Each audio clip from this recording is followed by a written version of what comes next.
work as Deputy Executive Director in the Stop TB Partnership. We are doing the Stop TB Partnership along with its ETTI working group. We are doing every Tuesday, a webinar on infection control for airborne infections. This is one in that series. There are a number of webinars already done, which are placed on the Stop TB website as well as the ETTI website. For those of you who haven't been there in the previous webinars, you can go to the website and have a look at the previous webinars. So welcome to all of you, and thanks for joining. Today we have less than what we usually have in terms of the people joining. We started with a huge number of above 250, but it goes down because of various reasons. So we will start now. I welcome Carrie to maybe say a few words, and then our main presenters today are Edward Nadell and Richard Vincent. The topic is ultraviolet germicidal ultraviolet systems, which some people call as UVGI, some people call with some other abbreviation, but very relevant, has been used for TB, especially in MDR TB settings for a number of years now, and very relevant for the COVID and the present situation as well. So Carrie, do you have anything to say at the beginning? Please go ahead. No, I'll say a few words at the end, but thank you again, Sahu, and thank you to Ed and Richard for agreeing to present today. Okay, thank you. So Edward, the floor is yours. You can share your screen and start. Thank you so much. And thanks for your invitation to present. Here we go. And we'll make this into a presentation format.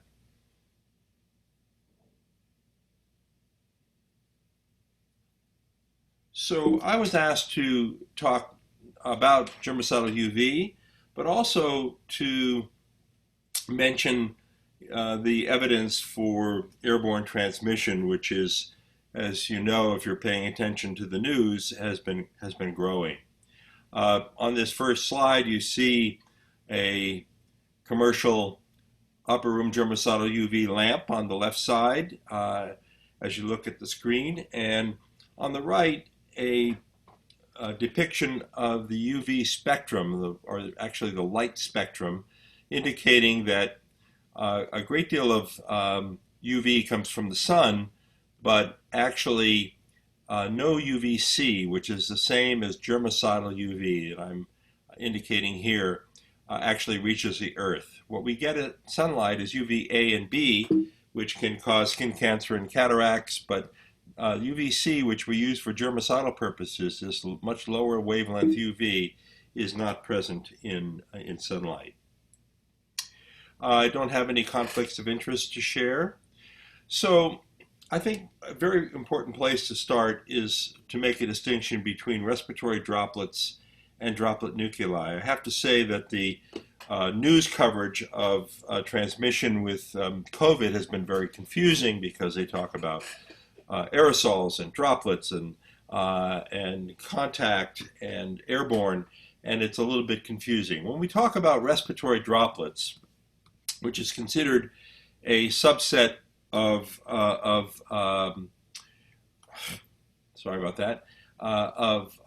contact, we're talking about large respiratory particles, generally in the range of 10 to 100 microns, and they settle within a meter or so and cause, depending on the air current, so they can be carried further, but they're mostly settle within a close proximity of the source and can cause surface contamination. Distance is also related to the force of expulsion, and so there's been some evidence that with a powerful cough or sneeze, you can send particles far beyond the 2 meters that have been suggested for social isolation. The evaporation rate in which some of these particles will turn into smaller airborne particles depends on the temperature and humidity especially. So when under humid conditions, particles don't evaporate as quickly as they do under dry conditions. It's one of the reasons why air conditioning actually accelerates the generation of respiratory particles that can be inhaled, because they tend to dry out faster under dry conditions. It seems most respiratory infections that we're familiar with are spread by respiratory droplets. And in many cases, these can be reduced by wearing a face mask. And it need not be a medical mask, as you know. Any covering will help reduce large particle generation. And if it's a thin gauze, of course, some things will go through, but with ordinary cloth and with certainly surgical masks, you can stop it quickly. And respiratory droplets are considered part of contact precautions. On the other hand, droplet nuclei are the dried residual of larger droplets, or they can be generated directly from coughing and sneezing, and for ordinary breathing, generate small particles in the 1 to 5 micron range. And they remain suspended in moving air unless inhaled or exhaled or exhausted to the outside. They tend to follow air patterns in the room, and they can become diluted with distance and room ventilation rate. And that dilution is very important, because it means that even though a particle is airborne, it doesn't mean that your risk is the same in all parts of the room. The further you get away from the source, the more dilute the aerosol is, and the less likely it is that you'll inhale an infectious dose. And we'll talk about dose a little bit later. So there are some infections that are primarily airborne. TB is the sort of poster child for airborne infection, because it really, for all practical purposes, doesn't occur any other way. Measles is extremely airborne, and some non-person-to-person infections, like the fungi infections like coccidiomycoses, are spread by air currents. However, previous coronaviruses like SARS, MERS, and even seasonal colds that are caused by coronaviruses and other viruses are thought to have an airborne component, and so does COVID SARS-2. Now, in the case of droplet nuclei, beyond contact precautions, we really need to adopt airborne precautions, respirators instead of face masks for protecting healthcare workers, and we get involved in air disinfection. Pictured up at the right-hand corner of the slide is Richard Riley, who was my mentor and friend for many years, and his mentor, William First Wells. And between Wells and Riley, they actually described the concept of droplet nuclei. So, is SARS-CoV-2 airborne? There's a lot of circumstantial evidence. As yet, there's not a lot of direct evidence. Some people are more convinced than others by the circumstantial evidence. Well, first of all, if large respiratory droplets contain virus, small ones must also. And in fact, virus has been detected by air sampling using PCR and culture methods. So there is virus in small particles. There has to be. Other similar coronaviruses, as mentioned, such as SARS and MERS, have had an airborne component. And then there's been examples of spread that is likely to be airborne.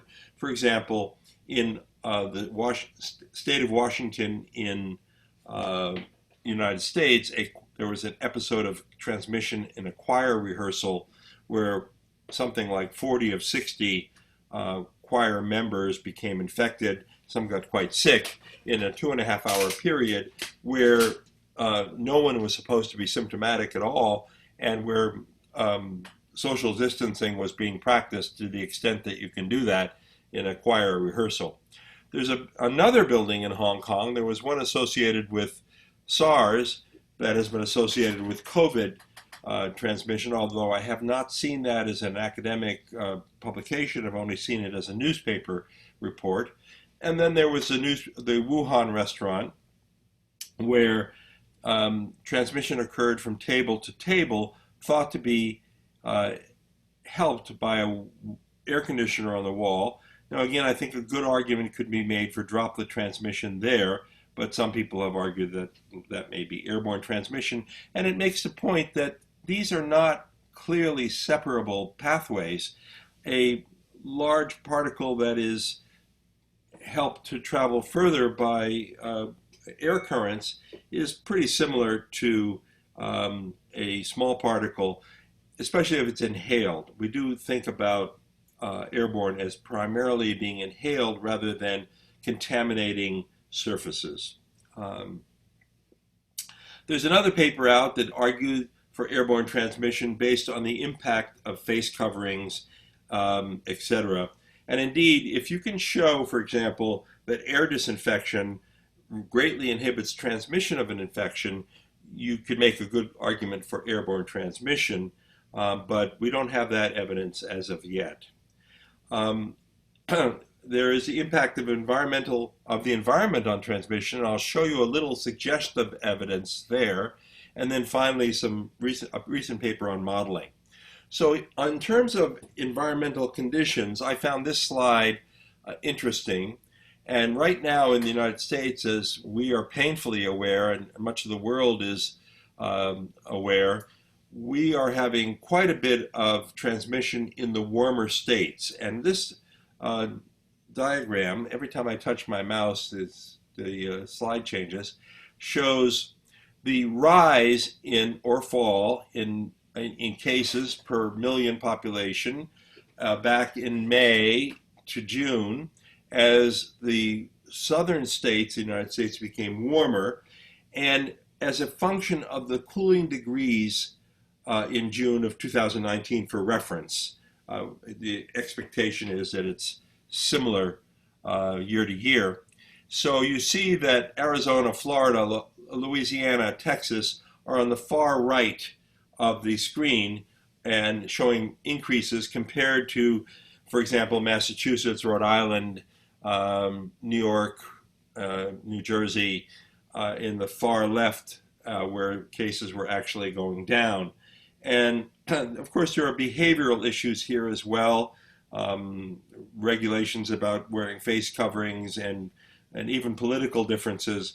But what I'm trying to get at is that one argument could be that the increasing use of air conditioning means more time indoors, and that may be a factor in impacting a transmission. And just very recently, this article was circulated from the Journal of Occupational and Environmental Health, where Rachel Jones presents a model, and it's a model that has been used for other respiratory infections, including SARS, where you look at the fact that large droplets can transmit primarily within the closer range, and contact could be anywhere, but again, more in the near field, and that air, although could be further from the source, also tends to have a gradient.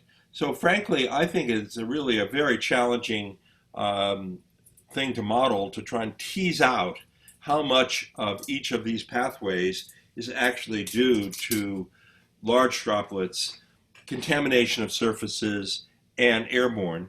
But that said, the conclusions of this paper were that droplet and inhalation, meaning airborne, accounted for, they estimated, 35 and 57% respectively of transmission, and that contact with surfaces only 8.2% of the probability of infection on average. And this is for healthcare workers.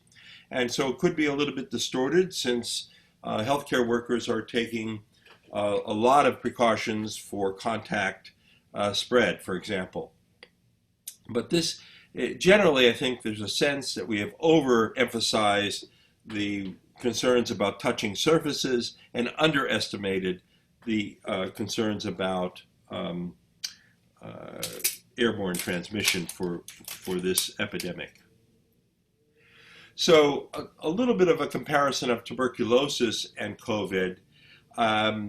We've learned an awful lot about transmission for TB, and a lot of it has turned out to be quite relevant to the airborne component of COVID, but they're not the same at all. As just mentioned, COVID has multiple routes of transmission, like most respiratory viruses, large droplets directly to the mucosa, surface spread, meaning touching surfaces and then touching your eyes, nose, or mouth, and the airborne route. As you know, COVID tends to be infectious for a relatively short time. By the time you have symptoms, you have been infectious already for some period of time and are soon to be non-infectious, according to what I've read. Whereas tuberculosis is exclusively airborne, has a chronic time course. People are infectious over weeks and months, but probably producing fewer particles and probably requiring fewer particles to become infected. The infectious dose of TB is not known and varies widely, I think, from case to case, depending on host susceptibility, environmental conditions, etc., but can be, in theory, as little as one infectious particle. Whereas the estimates for SARS-2, COVID that is, are anywhere from 300 to 1,000 infectious particles. So you need to be really quite exposed to COVID, it seems, to become infected. And of course, for TB, we know that effective treatment stops transmission very quickly. And unfortunately for COVID, we really don't have an effective treatment. But on the other hand, transmission is self-limited. It doesn't go on forever. So some important differences. Now, I'd like to bring to your attention something that I wrote about earlier in the year, actually before COVID was known, and that was an acknowledgement that with global warming, that more and more people are using air conditioning. And you see on the right-hand side a slide of air conditioning sales in India between 2010 and 2015. And the orange bars are split system air conditioners. These are air conditioners that bring no outside air in. Not that any air conditioner brings a lot of outside air in, they don't. But you see on the left-hand side, the split system air conditioner, which are very familiar in much of the world, has a wall unit that is connected to the outdoor condenser only by a tubing or pipes that have coolant. They don't have any air. So you're recirculating the same air over and over again. It's cooled and dehumidified, but it is not refreshed. So just to demonstrate in this editorial, which is the citation is below, that we wrote for indoor air, what happens in a room. And what's depicted here is 1 hour with the window open and 5 people in an office. And then we let the people left and came back again, and the levels went back to baseline of CO2. These are CO2 measurements on those axis. And then we closed the window and turned on the air conditioner. And you see that the CO2 levels rise steeply and show no sign of at the end of an hour of leveling off. Had we continued to keep these folks trapped in the office for another hour or two, we probably would have more than doubled. This is a doubling of CO2 measurements, which is essentially a doubling of risk. The rebreathed air fraction goes up, and a good indication of that is CO2 levels. So if there were an infectious source in that room, the chance of being infected by an airborne infection is roughly doubled after an hour with the air conditioner on. If we'd gone for 2 or 3 hours, it might have been quadrupled or even higher before it levels off and CO2 levels reach a plateau. Now, what do you do about this? The answer to being inside with an airborne infection is to try and disinfect the air. And in much of the world, natural ventilation is how we do it. Opening windows and hoping that we get good cross ventilation, for example. And that's very effective. There's almost nothing more effective when it's working as we hope. And there's a breeze outside and the windows are actually open and there is actually cross ventilation. But often there is often not the case. I'm not discouraging natural ventilation at all, but just we all recognize that if the air outside is extremely hot and humid, or if it's extremely polluted, as it has been at times in Beijing and Delhi, you may not want to open the windows under those circumstances. And at night, sometimes the windows are closed. The second choice is mechanical ventilation, not present in many parts of the world, especially where TB is common, present in many parts of the world, of the industrialized world, but also limited in terms of the numbers of air changes possible. And and also often not well maintained. So then there's room air cleaners, and I've depicted one generic air cleaner to the left, and these take in air, put it through a filter, and put it back into the room. So recirculating air through a filter or through UV lamps inside, either one, or other devices like plasma fields can be used to kill organisms or trap them. And in principle, these are fine. In practice, the amount of airflow through these devices is often quite limited for the size of the room.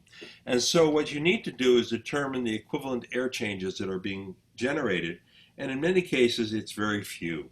So if you know what the clean air delivery rate is for this device, how much air is going in and coming out, and the volume of the room, you can calculate how many room air changes are being generated. And if it's one or two, it's probably not doing very much. And salespeople will tell you, oh, but it takes out 99.9% of particles. That's not the issue. The issue is how many air changes it produces. And then finally, depicted here below, is germicidal ultraviolet fixture, which is placed up on a wall and disinfects the air above people's heads. We like to call it germicidal ultraviolet, so GUV. We used to call it germicidal UVGI, ultraviolet germicidal irradiation, but people tend to be afraid of irradiation, even though this is not ionizing radiation, and so we're trying to get rid of the word irradiation as we talk about it. So I've mentioned all these limitations and advantages already. And I would simply mention here that germicidal UV can be used in several ways. It can be used in ducts, but the limitation there is that if I'm in the room with you and I'm infectious, it's little comfort to either of us that the air gets disinfected after it leaves the room in the circuit of the ventilation. To be really effective, you want to disinfect the air in the room where transmission is occurring. Natural ventilation does that. Mechanical ventilation does that to some degree because of dilution, and so does an air cleaner. But putting UV in the ducts leaves it to be disinfected after it leaves the room. Upper room germicidal, highly efficient, as you'll see, and there's some new advances in germicidal UV we need to talk about.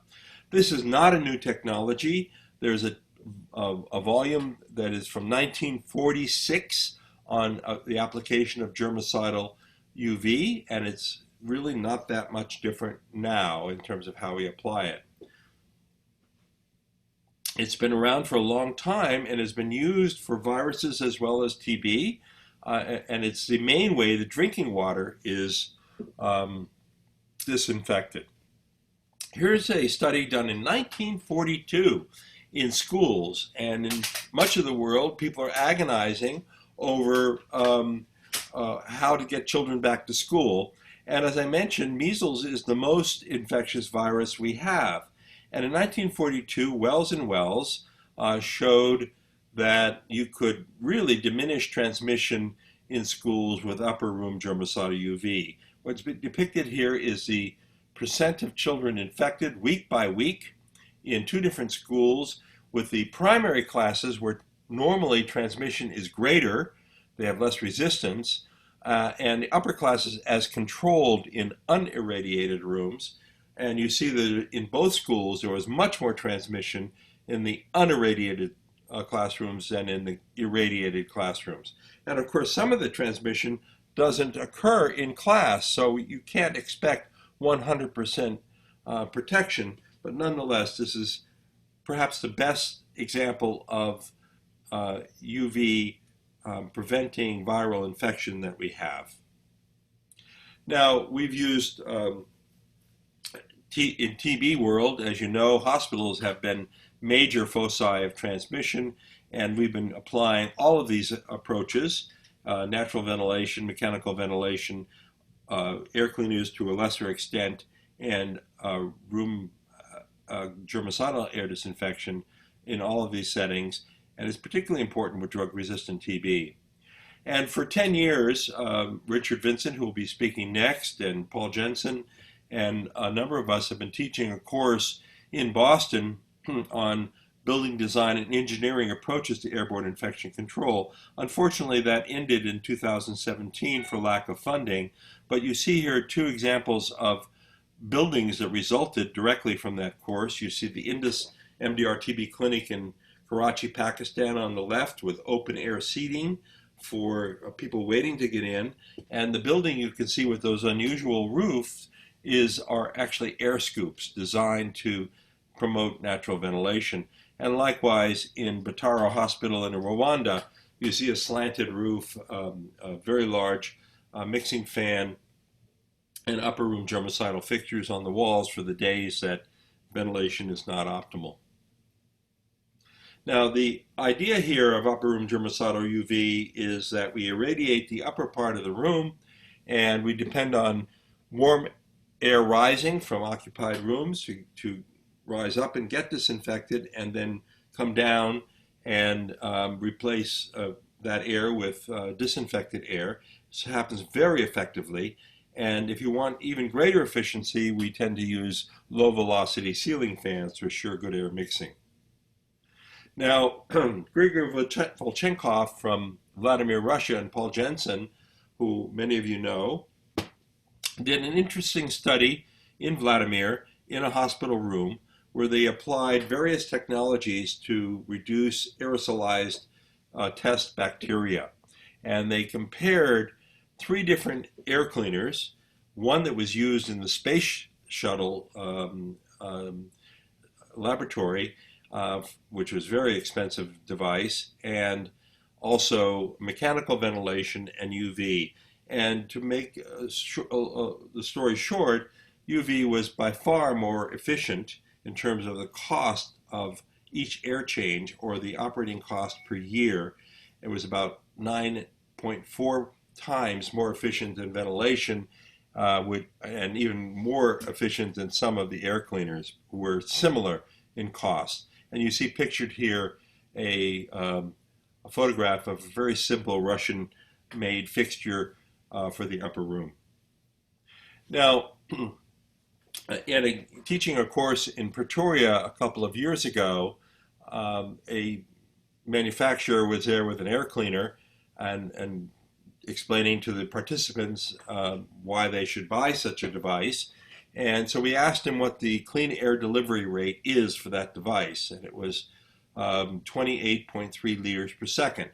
And so what I did here is make a hypothetical, fairly small room, 4 meters across by and by 3 meters high, 48 cubic meters, and show that air cleaner delivering 28.3 liters per second was generating only 2.1 air changes per hour, which is not very much at all. If we put an upper room fixture in there with an average of 30 microwatts in the upper room for TB, we would achieve approximately 20 room air changes, or about 10 times more air disinfection than with a room air cleaner.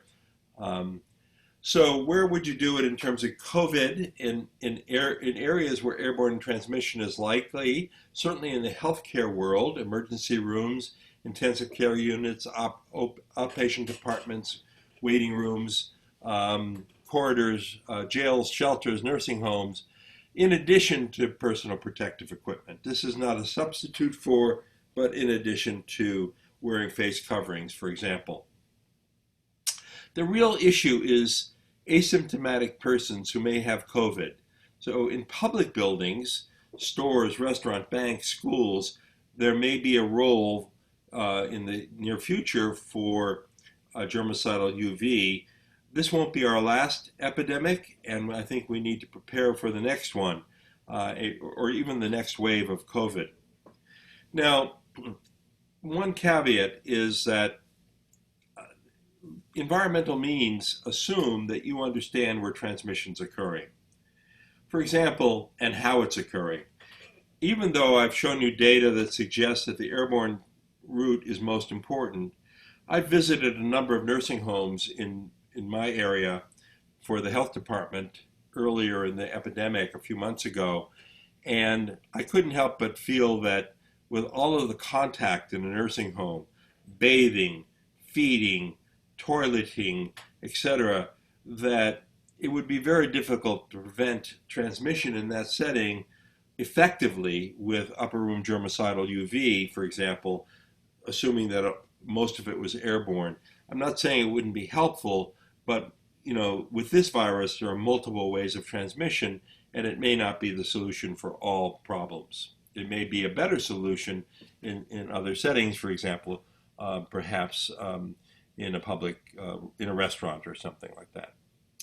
So we've made a number of advances in germicidal UV, and I've listed them here, and I'm going to go through them quickly. First of all, Rod Escom showed in Peru that in his hands, using upper room germicidal UV in a hospital was about 72% effective. Actually, with some corrections of his data for statistical corrections, in my view, it comes to about 80% effective, which is very similar to what we found you'll see in South Africa. But and he also tested ionizers, which were less effective and left all the walls black as ionized particles stuck to the walls. Importantly, humidity in Lima is quite high, and this effectiveness was found despite humidity that was over 70% much of the time. This is our test facility in South Africa. It consists of an MDR-TB hospital, 3 two-bed rooms, and all the air being sent to one of 2 guinea pig exposure chambers. You see them on the upper right panel, and you see the cages and an insert measuring the tuberculin skin test of a guinea pig. So what happens is that patients occupy the wards, and the air is delivered to the exposure chambers in a very specific way, and I'll show you that in a minute. This is the upper room germicidal fixtures and the low velocity ceiling fan, air coming into the facility and exiting to be delivered to the guinea pigs. And this experimental design was an idea of a colleague of Dr. Riley's, Professor Permut, who passed away a number of years ago. But he suggested that if we had patient rooms that we could turn on and off the UV every other day, we could send the air on the days the UV was off to one set of guinea pigs, and on the days when the UV was on to another set of guinea pigs. Guinea pigs are highly vulnerable to tuberculosis, and when we test the guinea pigs, we essentially have a quantitative measure of how much TB is in the air. So we did that, and after 3 months, one group of guinea pigs, one exposure chamber, was exposed for a month and a half only on the days when the UV was on, and the other identical exposure chamber was exposed only on the days the UV was off. And this is the same method that Rod Escom did in Peru in a different environment. And we see at the end of the day, we had 57 infections in the control room and only 15 guinea pigs infected in the experimental room with UV. That was a hazard ratio of about 5, or again, about 80% effective with the same statistical correction that I've used for Rod Escom's data. There were 6 existing mechanical air changes, and this level of air disinfection was the equivalent of adding 24 equivalent air changes due to UV, much higher than you can get with mechanical ventilation under most circumstances, or certainly with air cleaners. You can get higher than this with natural ventilation under optimal conditions, but those conditions are not not always present. So we published this data, and I keep forgetting to put the citation here on the slide, but you can find it in the literature with Matsi Mpumalanga as the first author and me as the last author. Now, in terms of safety, UVC is quite safe. And by the way, the details of UV is what Richard Vincent is going to be talking about with you. Fixtures, testing, dosing, etc. I'll mention some of these ideas. We're very intentionally having some overlap in our talks because very often once is not enough to hear something, and so we are. I'm talking in theory and showing some evidence, and Richard will be talking more on the practical aspects of installing upper room germicidal UV. Any rate, there is an exposure limit for people in the lower room based on eye irritation. Eye irritation is annoying, but not serious, and it should never happen. And the way we make sure that it doesn't happen is to keep the levels in the lower room below a certain level. And based on the threshold limit value, we've been suggesting that that level, depending on how much time healthcare workers or others spend in the room, should be below 0.4 to 0.6 microwatts per centimeter square for 8 hours. If you're there for 16 hours or 24 hours in the case of a patient, the exposure limit is the same since the clock begins again for each 8-hour period. So, and I will mention a study that Richard Vincent was the manager of called TUSS. Actually, it's misspelled down below. It's just TUSS. That we saw no evidence of eye or skin complaints in homeless shelters when UV was being used compared to when placebo lamps were being used. So these are quite safe. There is a Illumination Engineering Society statement on UV safety from 2010, and it goes in great detail with the evidence. And I just want you to read the last underlying statement that the outer dead layer of the skin and the top epithelial layers, which are sloughing continuously, greatly reduce the risk relative to UV. It should say UVB radiation, I believe. UV germicidal radiation can be safely and effectively used for upper room disinfection without a significant risk of long-term delayed effects such as skin cancer. That's a typo, which I'm just picking up, which we'll need to correct. We also did some personal monitoring of UV of people in rooms, patients, nurses, teachers, and found with personal monitoring that virtually nobody, because they move, face different directions, gets even more than a third of the threshold limit value. That's the column that is highlighted with 33 1/3 for one particular ambulatory patient. Now, the reason we have so little exposure is that we direct the UV to the upper room, as shown here. Now, in 2009, NIOSH in the United States, as the National Institute of Occupational Safety and Health, part of CDC, came out with some guidelines for upper room germicidal UV. We have, I think, come up with more user-friendly guidelines.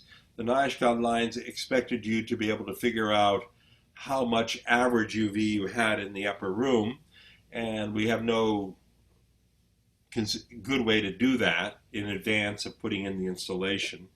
And they also recommended 6.3 watt total lamp wattage, which doesn't take into account the efficiency of the fixture. So what we have come to use is the total output of the fixture per room volume, and Richard can go into more detail. I'll give you just one example of how it works. So this is another hypothetical room, 3 meters, in this case by 10 meters by 5 meters, and the volume is now 150 cubic meters.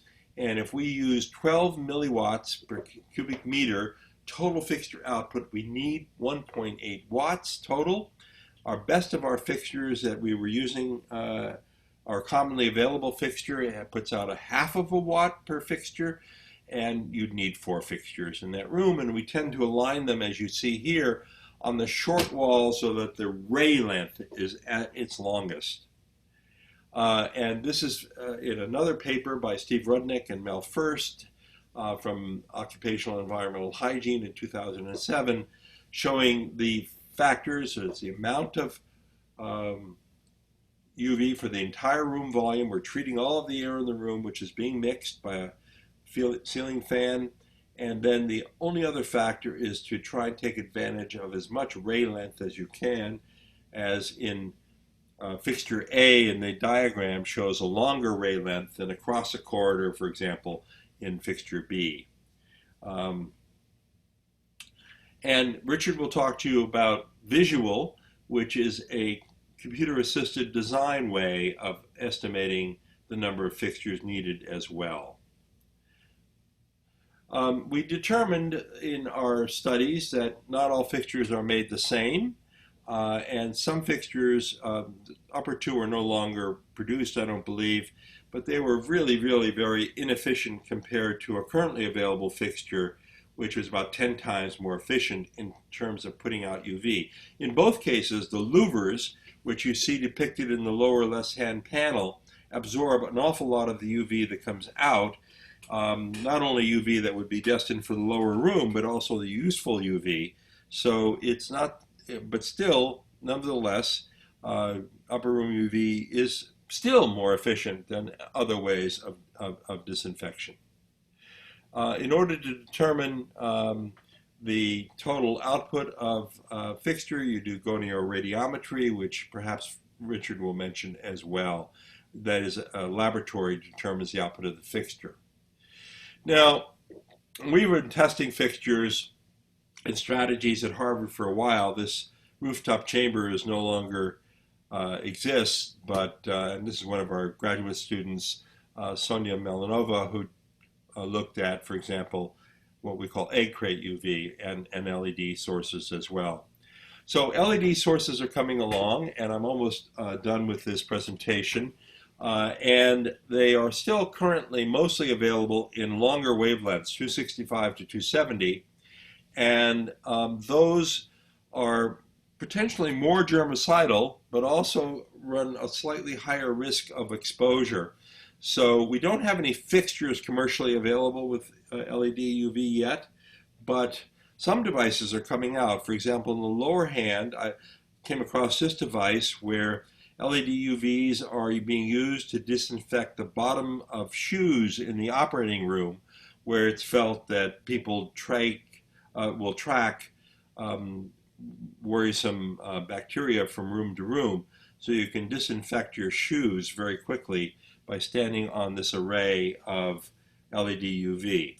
Now you'll see mentioned here also for the first time 222 nanometer UV, which is available now as lamps, and soon will be available, I think, as LEDs as well. This is the first LED fixture produced and is being tested currently in South Africa. I think these are already out-of-date LEDs, and newer ones will produce much more attractive fixtures, perhaps for high-end settings like restaurants and hotel lobbies, where appearance matters. This is what we call Eggcrate in the ceiling here. This is a Moscow airport, and you'll see the ceiling is perforated. And from that I got the idea that we might be able to use UV above such a perforated ceiling, protecting the occupants below from the UV in terms of their eye safety, at the same time producing high levels of air disinfection. And that in fact turns out to be the case. We've tested all kinds of different parameters of size and found, if you look at the lower, in terms of equivalent air changes per hour, that the Eggcrate UV was significantly more effective than open UV with the louvers on. So what we're doing essentially is using the UV before we block it, whereas with louvered fixtures, we're blocking the UV from the lower room and from the upper room before we use it.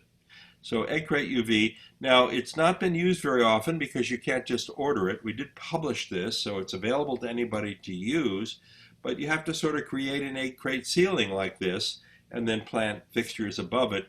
And this is the first example I've seen of commercial application of upper room germicidal UV. You see the reflection of UV in the end of this restaurant in Seattle in the state of Washington.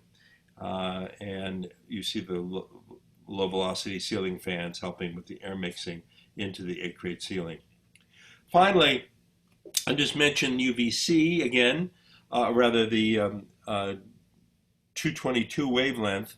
This is a shorter wavelength which appears to be as germicidal, and in some studies even more germicidal than 254, and is less likely to cause any eye irritation, even if with direct exposure, because it penetrates so little.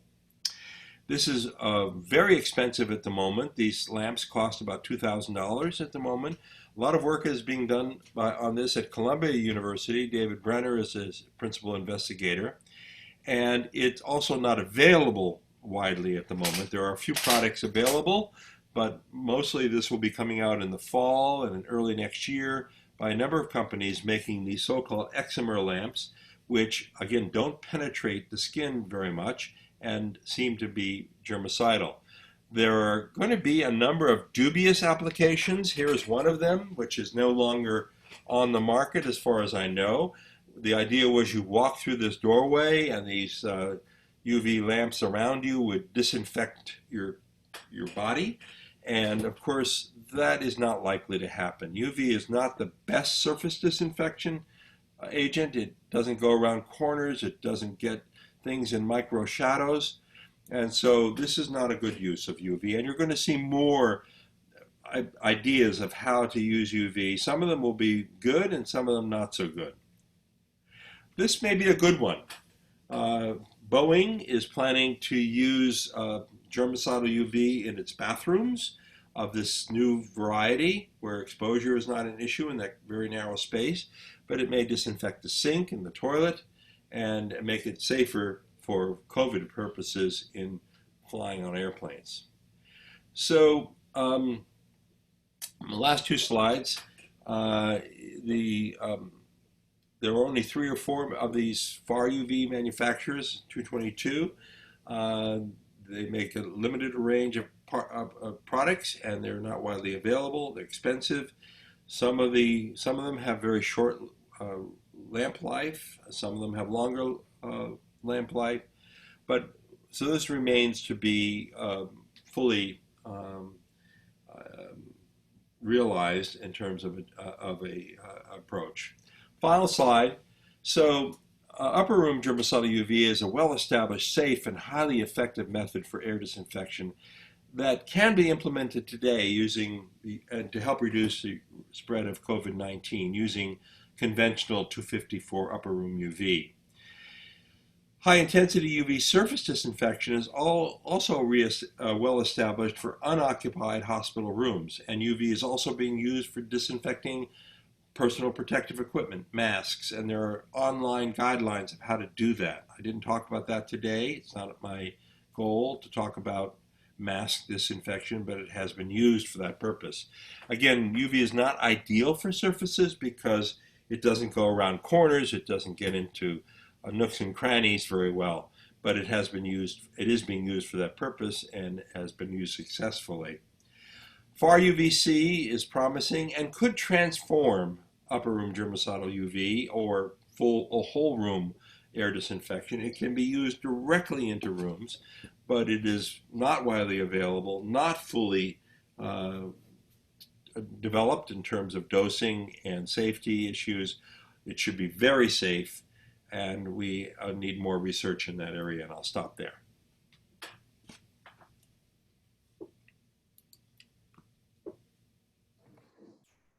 Thank you, Edward. What we will do is, if people have questions or comments, they should type in the chat box and we will take it at the end.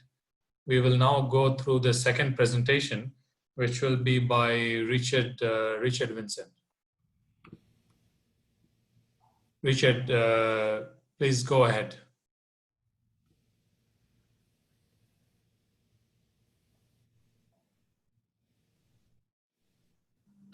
All right, can you see my screen? Yes. All right, good. All right, thank you very much, Ed. That was a great summary of the very great state of the state on this. This first slide that I would like to share with you today is from a hospital in Pakistan. And it's exemplary of what we really talk about for upper room UVGI applications. It's a naturally ventilated space. You have the high ceilings where you can apply these fixtures up on some of the beams that are part of the structure, and kind of in the shadowed area. I don't know whether you can see my mouse as I'm pointing this out or not, but there is a ceiling fan that is bringing the anything that might be infectious in this lower room up into this space where it can become irradiated with the germicidal UV, and then push down and dilute the concentration of any pathogens that might be in the lower part of the room. So it shows also one of the primary uses of UV in many places is in corridors. They can be places where transmission can be carried through from unsuspected cases of TB, or in this case, it could be COVID or influenza or other infectious agents that might be in the air. This is Dr. Brickner. He is the hero in my life for bringing me into the UV world, looking at upper room UV through the TUS study that Ed talked about. And he saw UV used in active TB wards in New York at the big public hospital Bellevue in the 1950s. And nobody ever talked to him about the UV, but he intuited that it was there to protect the healthcare workers because everybody on the TB ward was sick with active TB. There were no antibiotics or anything to deal with it.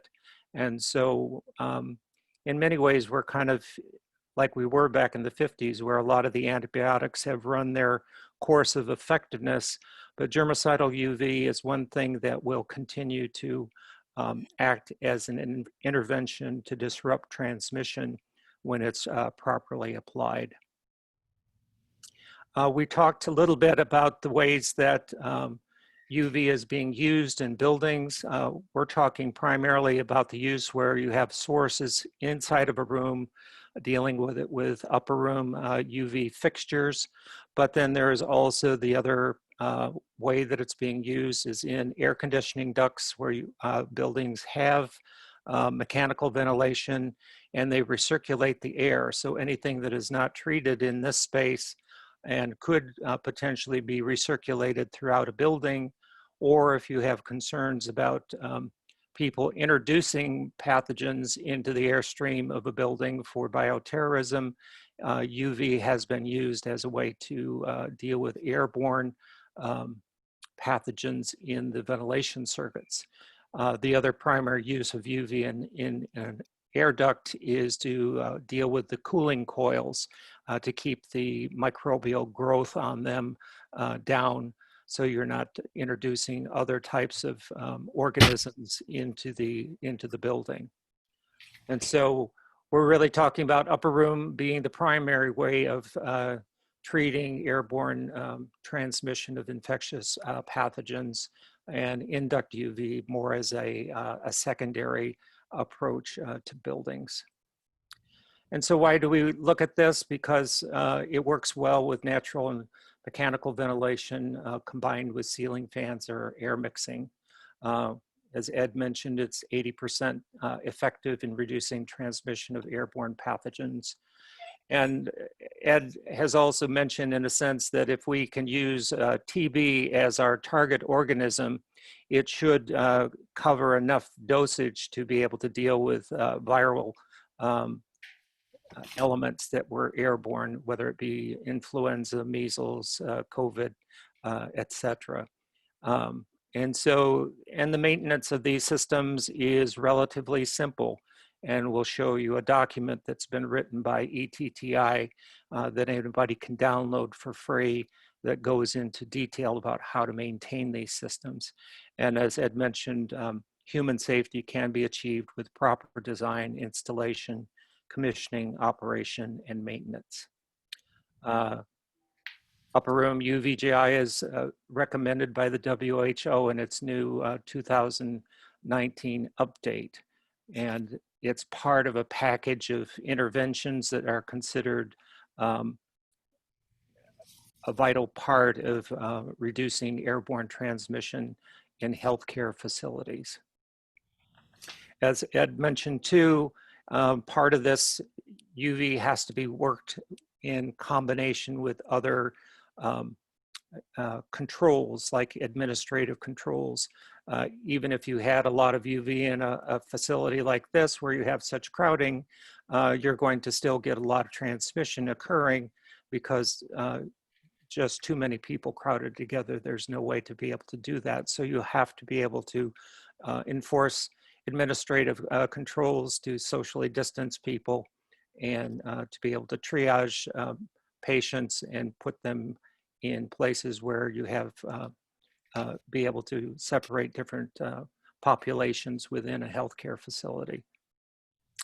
The TUS study, as Ed mentioned, this was a church basement in New York City, which was being operated as a shelter, a day shelter for homeless people.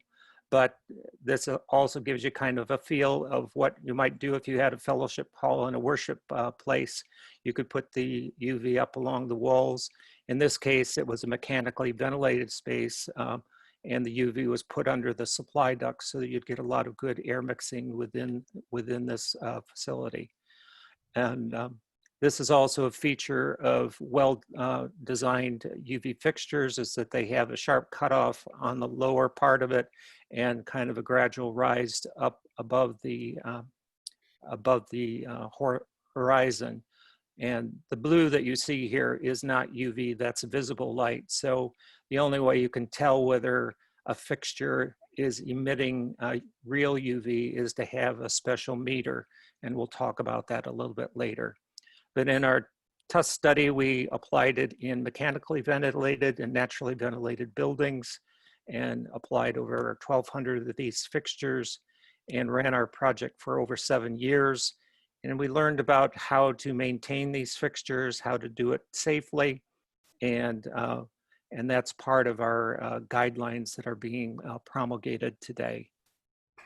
This is an example of how UV is put in a ward in a hospital in the United States.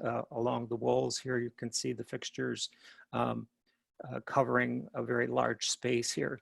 Some other potential places where you might consider applying UV is in the waiting rooms, emergency departments, special aerosolized procedure areas, isolation rooms, TB wards, operating rooms, autopsy, X-ray, patient rooms, corridors, cancer treatment areas, nursing homes. I think that, as Ed mentioned, it's very difficult, but I think it still could be a good tool for trying to dampen the spread of COVID in nursing homes as well as influenza. A lot of people die in nursing homes from influenza every year. Dental clinics are a place that they might be considered, and urgent care centers.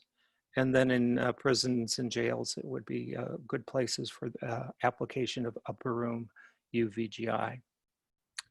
ETTI has a document on its website. You can go to the stoptb.org under the working group and go to ETTI and you'll find this document, and it really covers costs. One of the things that people always ask about when they're planning on using UV is how much does it cost to install it? How much does it cost to maintain it? And there's some very good information there if you're writing grants for applying UV in your facilities. This is a great place, a good resource to get some good guidance on this. And that's part of the mission of the ETTI, is to be able to provide this non-commercial information that will benefit many people. And as Ed mentioned, our paper on safety from the TUS study did show that there was equal amount of benefit, whether it was in the active or placebo, that our exposure questions were the same. And so there was really no difference between those two periods. We did have one overexposure where someone moved a bunk bed close to a UV light, and that wasn't part of the design, and there was an overexposure, but we took down the lamp and the problem went away. Ed also mentioned the CIE report on UVC and photocarcinogenesis, which really goes into deep questions about UV and skin cancer. And this is available for free on the CIE website. It's a good reference. And as he said, UV germicidal irradiation can be safely and effectively used for upper air disinfection without a significant risk for long-term delayed effects such as skin cancer. These are kind of the principles of how UV works. Convection air brings any airborne pathogens up into the disinfection zone. It becomes inactivated, and then it returns down into the lower zone and dilutes the concentration of infectious particles in the lower part of the room. And this can be enhanced with a ceiling fan, or depending if you have mechanical ventilation, by directing the air to have a mixing flow within a space. And these are the components that we use. Our basic principles of UVGI application is the fixtures above people's heads, well designed so that the beams of UV come in a parallel under the ceiling. We always put the UV on the short walls so you get the longest path length, and then having some sort of air mixing, so it becomes a UV air mixing system. And there are guidelines right now for upper room UV, primarily using low pressure mercury vapor lamps. That's the primary way of generating UVC 254 nanometers that is being used for upper room UV. As Ed mentioned, there are now LEDs that are being commercially available, and people are starting to make fixtures with these, and they come more in the 265 to 275 nanometer range. And I think we'll be starting to see some of these products come onto the marketplace maybe this year or early next year. And then the excimer lamps that Ed was talking about, many people are starting to look at how to apply them. There's still quite a bit of research, I think, that needs to take place before they will be commercially ready.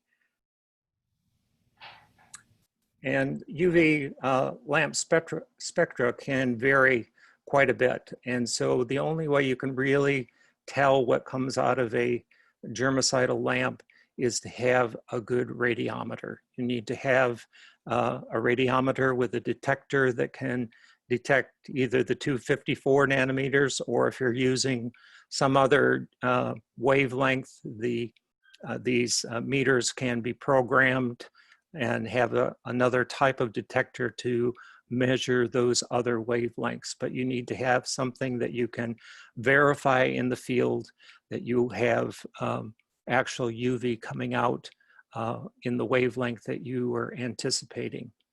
There have been many reports of fake bulbs, just like you can get fake respirators. You have to be able to have a way of determining one from the other. The other thing too is some UV lamps can generate ozone. So we always recommend placing no ozone germicidal lamps in an occupied space. And then there are different forms of germicidal UV fixtures, those that are for restricted spaces, those that are used in spaces. You have to have a minimum of 2.3 meters or 8 feet in order to safely apply germicidal UV. Let me go back to that. And so if you have anything lower than that, I wouldn't recommend putting in germicidal UV into that type of a space. You'd have to use some other method. But then there are very tall spaces. And one of the big questions today is, how do we deal with like big box stores like a Walmart or some other big box store where people want to have an amount of protection within that space for customers coming into those spaces. And so in that kind of a situation, a more open type of UV fixture where you're not as restricted with louvers can be used to apply UV in these larger volume spaces. And these are some of the wall-mounted or ceiling suspended fixtures. These are some of the more open types of fixtures. These are some older style fixtures that we found when we were doing an assessment of an operating theater in a hospital in Mumbai. This is a new powerful open fixture. There's no louvers in front of this, and this lid can open up to expand and open it up, and so you have a more useful UV coming out of it. This is a more of a suspended type of fixture where you have a reflector at the bottom, oops, and a germicidal lamp on top of the reflector, and UV comes out at an angle from the sides, and that's been used quite widely.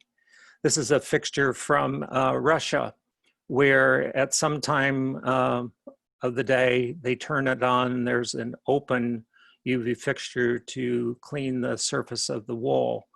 And then they have also a lid on the top that can be adjusted, opened, or closed, depending on the amount of UV you want to allow into the upper space. And then as we've been applying UV around the world, we're finding out, of course, that different surfaces will reflect UV differently. And we had a installation that we did at the National TB Reference Hospital in New Delhi. And we found that the paint that was on the walls was highly reflective. And so we needed to actually repaint the whole facility with a lower reflective UVC paint, so that it was at a safe level for people to occupy the space. So reflectance of different materials has to be considered as you're designing a space for UVC. And ceiling tiles, there was a study by Wen Gradis and published in the Photobiology and Photochemistry Journal. And he found that their different ceiling tiles could also have a range of reflectivity. So these are things as people are designing these systems to consider when you're doing them for safety purposes. One of the things that we wanted to be able to understand is what is the efficiency by which a germicidal fixture emitted UV that was useful into a space. And so the CIE has developed a methodology to test germicidal UV fixtures, and UV manufacturers around the world are now getting their equipment tested so that they can be used both so you can know the emitted UV wattage, and also many of them are going for a full Gani radiometry so that their fixtures can be used in the visual modeling software. And you can see there's a wide variety of lamps. The electrical lamp may be like 36 watts, but by the time useful UV comes out of the fixture, you only have 0.22 watts. And you could have the similar electrical wattage producing less UV, but getting twice the amount of UV out. And so it's a better optical efficiency of how that is put through, depending upon the reflector of the fixture. And there's a whole variety that we're finding of, you can see the electrical wattage, but then increasingly better efficiency by which these fixtures are emitting UV. So what that means is if they have good control and yet emit larger amounts of useful UV, you would use fewer of them in your installations. So if you look at this one here versus this one here, that's almost like 5 times or 6 times, or maybe not, 3 times, I guess it is, 3 times more fixtures you would need versus this one. And then as we look at these more open fixtures, you can see that they come up with like 3.7 watts. And of course, that's a lot of UVC watts, and those would be more for those big box types of situations, or like some of those taller spaces that you see in many hospitals that are naturally ventilated. So these are the criteria that we use for programming upper room UVGI or GUV into a space. The volumetric approach that Ed was talking about from the South African study is being used to dose a space. It's what I call kind of the back of the envelope approach, where if you know the volume of the room, you multiply it times this criteria, and that'll tell you the total amount of UV that you need for that space. Then you go back to the table here, you look at the fixtures, and you divide that total amount by one of these fixture amounts, and it'll tell you how many of those fixtures you would need for a space.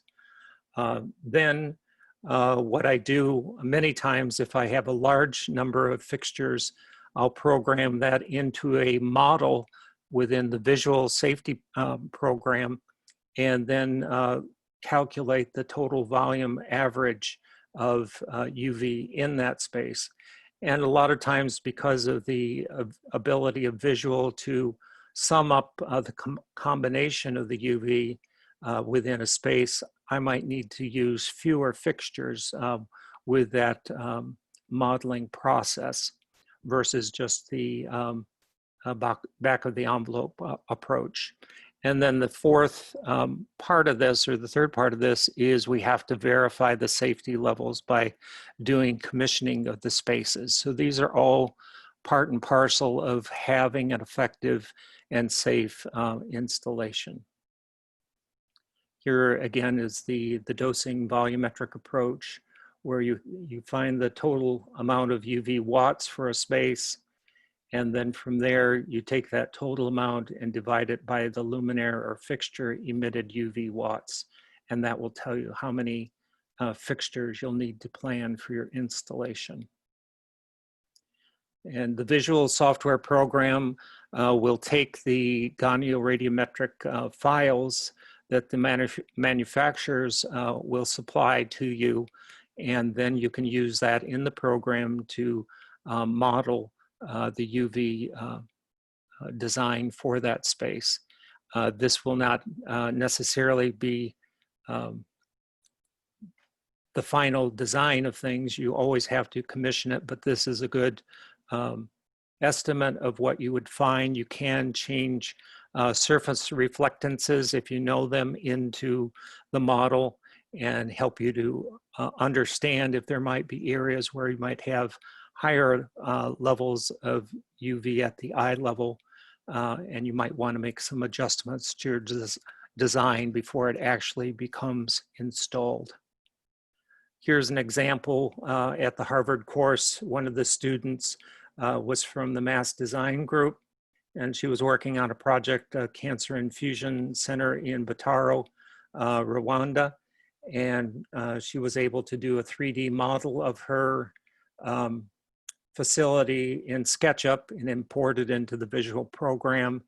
And together we designed the spaces where UV would be applied into that area. And this is the final design where they have cross ventilation through doors that can open up. There's a UV fixture here on the wall, and there's a low velocity fan here to mix the air. And so this is also a thing to consider if you have very vulnerable immune compromised populations, that this is a strategy you could use to be able to add an enhanced infection control for those spaces. And this is an example, again, of the dosing where in one of our TUS studies, we had a meeting room. And this meeting room could actually be anywhere. It could be in an office, conference room. It could be any place you might consider. And so the old dosing method was more of a by a square footage approach, where you'd have one fixture for every 200 square feet, or 18.6 square meters. And that would come up with a design of about 2.6, or we'd round it up to 3 luminaires. In this particular instance, we put it along the long wall, primarily because the UV was actually going to go out into an open space that you can't see over here. But normally we'd probably try to put those fixtures on the short wall and go across this type of space. So these are things you have to consider where you're going to get the greatest path of UV to flow into a space. And then if we look at the volumetric approach, it also comes up with a design of like 3 luminaires. And then when we plug that all into the visual software program, we're able to calculate that there was an average volume of 6 microwatts per centimeter squared, which is part of what the guideline from the South Africa study is aiming for. So this design was very close to that. The IU radiance was 0.4, which was fine for this space. And so this is how you go through a process of calculating the dose for a space. This is an example of one of the students who came to the Harvard course, and I worked with him and a medical doctor, and we traveled throughout Myanmar to various hospitals in the countryside as well as in the city, and looked at various aspects of TB risk within those spaces, and where we could make recommendations. And Myanmar has quite a high burden of tuberculosis in its population. We used a strategy of this assessment planning tool, where we went through and asked a series of questions just to kind of get a snapshot of how infection control was being strategized within a facility. And then the areas that I was working on was more in the environmental control aspects of things, to see if there was opportunity for germicidal UV to be used in those spaces. And if they had it, how were they maintaining it and cleaning it, and making sure that it was operational. And so a lot of times what we would do is we would arrive at a facility and talk with the infection control committee and the director of the facility, and then they would tour us to their high-risk areas. Many times they didn't have floor plans, so we would sketch up what the spaces were that we were considering for recommendations. This happened to be like a large open room that was divided by partial partitions in the spaces, and there were various infectious diseases and a laboratory that were all kind of utilizing this same space and sharing the same air. And so we looked at the climate factors. A lot of times there was heavy rain in the monsoon and winter times, and so they'd close doors and windows. And so just as Ed was talking about, when hot weather comes in places and people close the windows so they can enjoy the ductless air conditioning, ventilation is actually cut off. And so we were looking at ways of trying to reduce the risk of that ventilation being cut off, or maybe even allowing for these certain aspects of the building to remain open even during the wet weather. So we did an assessment of the natural ventilation, found it had about 18 air changes per hour in the summertime. And that was just a snapshot. We were only there at one time, so we don't really know how the natural ventilation operated during the rest of the year. But that's something that if you had a facility, as you'd want to be able to assess that and see how it operates over time. We did note that there was open area for the patients to wait, so that would reduce the risk of the occupants inside the building by having patients wait outside. There was electricity available, which made it possible for the germicidal UV to be used in that space. And so there was, and then also the walls were at 2.1 meters. So that allowed us to be able to use the germicidal UV over the walls, because the total height was 3.5 meters. So that gave us a zone of disinfection that we could put over the whole area. This is the nurse that was taking care of the TB dispensing room. And there was natural ventilation coming in, but there were also patients outside. So if they happen to be infectious, some of that could flow into that area. This is the outside waiting area. Had good signage. These are the partial partitions you can see here. So that was an opportunity to put UV in this upper space. And so we finally recommended that they put some sunshades over the windows so that they could act maybe as a rain repellent during the monsoon season, so that the windows could remain open and get a little more natural ventilation to come in. And then we recommended they put in 4 UV fixtures. And this is how that looked in the visual modeling of that space. This is the ETTI guidance measurement for and maintenance for GUV systems. It goes into great detail about where to put some of these fixtures, how to measure them, what kind of meter do you need, how do you clean UV fixtures. It's a great resource. I'd recommend everybody get it.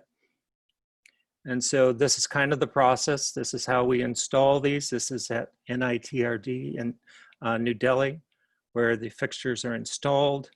They're commissioned for performance and safety, and this is how they look when they are occupied. These are some other guidance documents from the CIE. ASHRAE, South Africa is developing guidelines on the application of upper room UVGI, and the US CDC has guidelines for applying UV in healthcare settings. And with that, I'll stop and we'll be ready for any questions you might have. Thank you, Richard. And You're welcome. thank you, Ed. So we have a few minutes, maybe, according to the clock, maybe 2 minutes, but maybe 5 minutes for if people have questions. There are some chat questions there which Ed has answered, but if there are more, people can ask now. Please go ahead.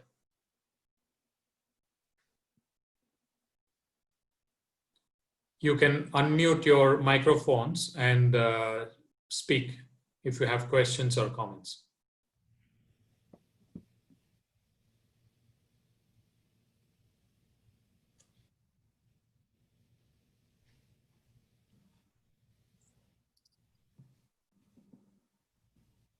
So there seems to be no questions. I thought all the questions that were in the chat were quite interesting, including on the need for fans and whether inbuilt or outside the fans and so on. So any comments about the questions that we saw on the chat box, Edward or Richard, any comments on them? I just want to make a comment to a common misunderstanding. Many people think that when you're filtering, the particle size is the size of the virus or TB bacterium. Actually, it's the size of the respiratory particle. So sometimes filter manufacturers will say, well, or we have a system that gets down to the size of a virus. That's not important. It's important that the size of the respiratory particle be arrested. So typical HEPA filters work fine for COVID as well as for TB because a respiratory particle is a respiratory particle. They're essentially 1 to 5 microns, which are huge for from the perspective of a HEPA filter. Even though the virus itself may be very tiny, they don't travel as individual naked viruses. So that's the issue.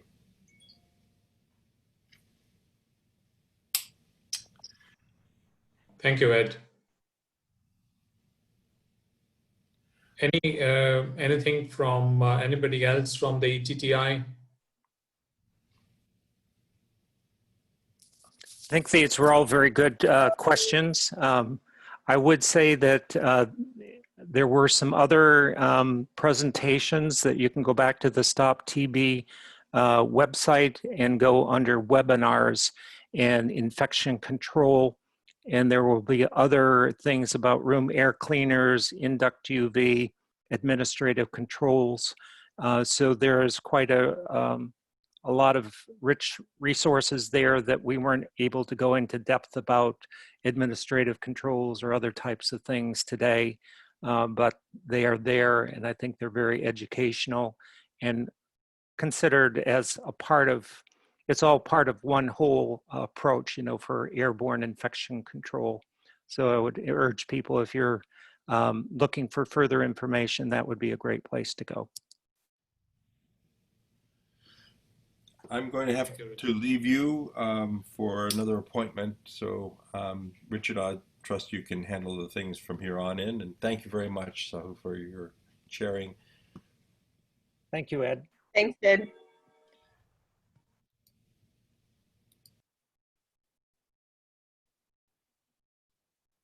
So I have also put the link to the website that Richard just mentioned. On that website, you will find the previous webinars. The videos for them are uploaded. There is also a place to register for the future upcoming webinars. There is one coming on 28th of July, next Tuesday. And then there is one on the 4th of August, the following Tuesday. But please remember, the 4th August one is focused on Spanish-speaking countries, so it is in Spanish language. But on 28th of July, the one on next Tuesday will be an English one. So you can register for both of them on that link that I sent just now. And Sahu, if I can just add a Yes, little please. bit more information on next week. Next week will be a very nice presentation from Dr. Surin, formerly the director of the National Institute for TB and Respiratory Diseases in New Delhi, India. And he's going to, while he was still there over the last several years, they've done a lot of work on implementing airborne infection control measures in the hospital. from the administrative controls, environmental controls, ventilation, GUV, and the personal respiratory protection program. So he's going to talk next week about how they did their assessment to find out what the risks were, where to put different types of infection control measures, and how bringing that all together. So we'll build nicely on the presentations that we've given up to this point. So we're very much looking forward to hearing from Dr. Serene next week. And as Sahu said, that will be in English, and the following one on the 4th of August will be in Spanish. Our core group member, an architect from Lima, Peru, will be talking about how you can redesign existing spaces, patient flow, and how to redesign spaces to be more acceptable or appropriate for airborne infection, or to prevent airborne infection. And that will be in Spanish. So we hope that we'll have a nice audience from Latin America and elsewhere for that. And we do plan to do some in Russian in the future.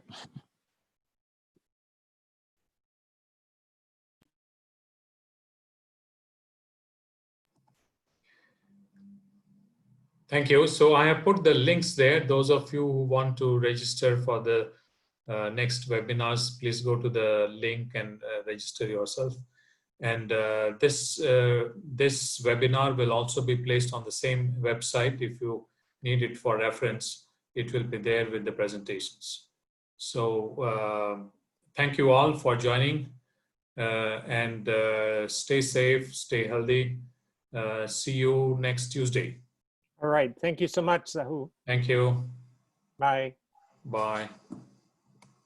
Thank you, Sahu. Thanks, everyone.